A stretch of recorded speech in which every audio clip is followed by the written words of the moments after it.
तंग करने वाली सास। मेघा अपनी सास आरती और अपने पति सुंदर के साथ रहा करती थी। मेघा बहुत ही संस्कारी बहू थी, लेकिन उसकी सास की आदत तो थी अपनी बहू को तंग करने की। इसलिए वो अपनी बहू को बहुत ही ज्यादा परेशान किया करती। ऐसे ही एक दिन मेघा अपनी सास को चाय देती है। वो चाय देखकर उसकी सास कहती है, अरे ओ बहू, ये कैसी चाय बनाई है? दिखने में बिल्कुल ठीक नहीं लग रही, रंग भी कुछ अच्छा नहीं है। तू एक काम कर, मेरे लिए फिर से चाय बना दे और इस बार कड़क और बढ़िया रंग वाली चाय बनाना। मम्मी जी, चाय तो बिल्कुल ठीक है।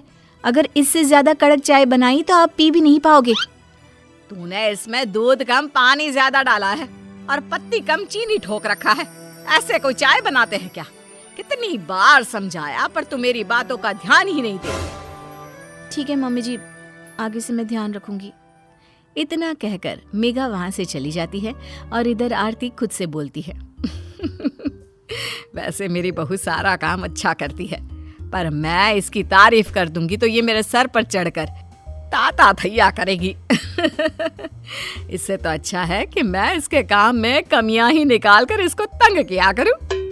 थोड़ी देर बाद आरती अपनी बहू के पास जाती है। उसे कपड़े धोते हुए देखकर कहती है, बहू, तूने कपड़े धोना नहीं सीखा है क्या? क्यों, क्या हुआ मम्मी जी, आप ऐसा क्यों बोल रही हैं? अरे देख तो जरा इस कपड़े को, अभी भी कितने मैले हैं। माँ जी, वो आपको मैले इसलिए दिख रहे हैं क्योंकि उन्हें अभी मैंने धोए ही नहीं है। हाँ, ठीक है, कोई बात नहीं, लेकिन मैं तुझे अभी और कपड़े ला कर दे रही हूँ, अच्छे से धोना। जी माँ जी, जैसा आप कहें। आरती उसको बहुत सारे कपड़े ला कर देती है। अगले 2 घंटे बाद आरती उसको आवाज लगाती है, मेघा, अब मुझे खाना पीना देगी या नहीं देगी? खाना बन चुका है तो लगा जल्दी से, बहुत भूख लग रही है। मेरी सासू माँ भी ना जीने नहीं देंगी मुझे। हाँ माँ जी, दे रही हूँ।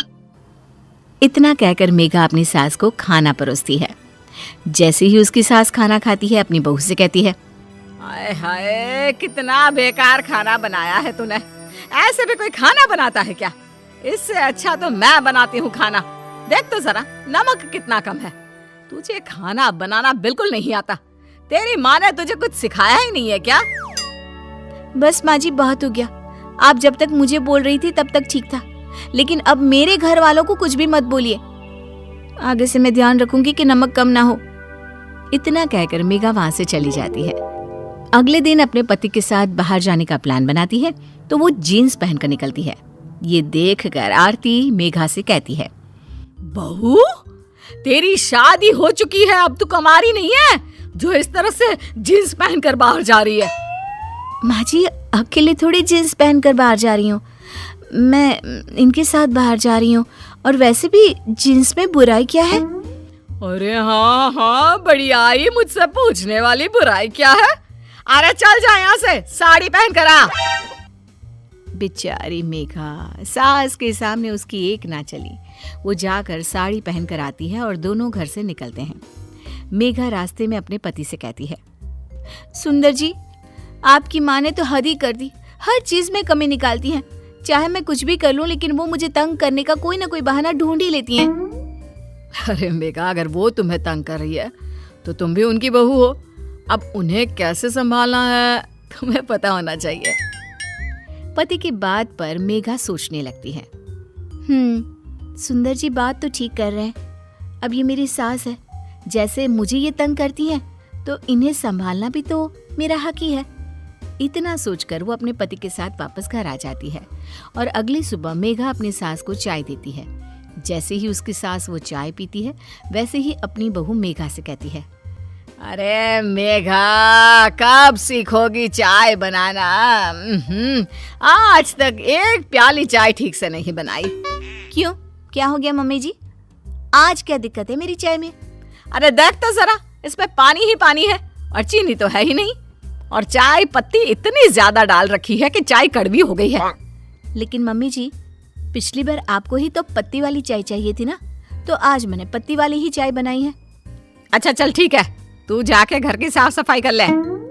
थोड़ी देर बाद सास छत पर जाती है। वो देखती है कि उसके सभी गंदे कपड़े धूप में सूख रहे हैं। वो मेघा से कहती है, बहू, ये क्या? तूने गंदे ही कपड़े धूप में सूखने के लिए डाल दिए। अरे कम से कम इसको धो तो देती। अरे मम्मी जी, वो मुझे ना आज साबुन नहीं मिला, तो मैंने ऐसे ही पानी में डालकर सीधा धूप में सुखा दिया। ओहो, जब साबुन ही नहीं था तो इतनी मेहनत भी क्यों करी? मम्मी जी, आपको मेरी मेहनत की चिंता कब से होने लगी? ऐसा कुछ नहीं है, चल जा साबुन लेकर आ और इन्हें धोकर सुखा। क्या मम्मी जी, आप भी अभी तो मेरी मेहनत की फिक्र कर रही थी और अब फिर से दोबारा मुझसे मेहनत करवाना चाहती है। अरे एक दिन की तो बात है, यही पहन लीजिए ना आप। बहू की बात पर हैरान आरती कुछ बोले बिना वहां से चली जाती है। थोड़ी देर बाद जब शाम होती है, आरती मेघा से कहती है, बहू आज खाना देगी या नहीं? भूखा ही रख रखा है सुबह से तूने। अरे लाती हूँ ना मम्मी जी।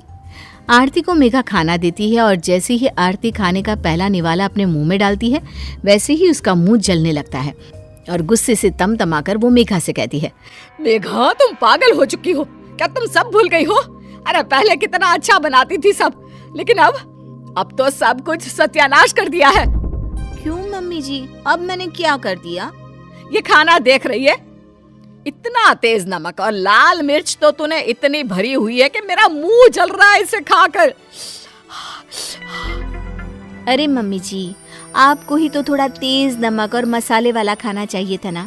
कल मैंने ठीक बनाया था तो आपको अच्छा नहीं लगा, इसलिए आज मैंने थोड़ा सा नमक डाल दिया है और लाल मिर्च थोड़ी तेज कर दी। देखिए मैं भी तो खाना खा रही हूँ आपके साथ बैठकर, मुझे तो कुछ गलत नहीं लग रहा। ये सब देखकर आरती अब बहू की प्लेट से एक निवाला खाती है तो उसका खाना बिल्कुल ठीक होता है। अब वो अपनी बहू की चतुराई समझ जाती है। तो ये सब तो मुझे परेशान करने के लिए कर रही थी, हैं? क्योंकि मैं तुझे हमेशा तंग किया करती थी, इसीलिए बदला ले रही है ना? अरे नहीं नहीं मम्मी जी, मैं तो बस आपके मुंह से सच्चाई निकलवाना चाहती थी कि आपकी बहू अच्छी है। बस आपको ही उसके काम में नुक्स निकाल कर तंग करने की आदत है। अरे मुझे माफ कर दे, मुझे भी तुझे इतना परेशान नहीं करना चाहिए था। आप क्यों माफी मांग रही हैं? आप तो मेरी माँ जैसी हैं और माँ बेटी के बीच नोक-झोंक चलती रहती है, तभी तो कहानी में नमक, मिर्च, मसाला सब बना रहता है। इतना कहकर अब आरती और मेघा दोनों हंसने लगती हैं और सास बहू की कहानी इसी तरह चलती रहती है।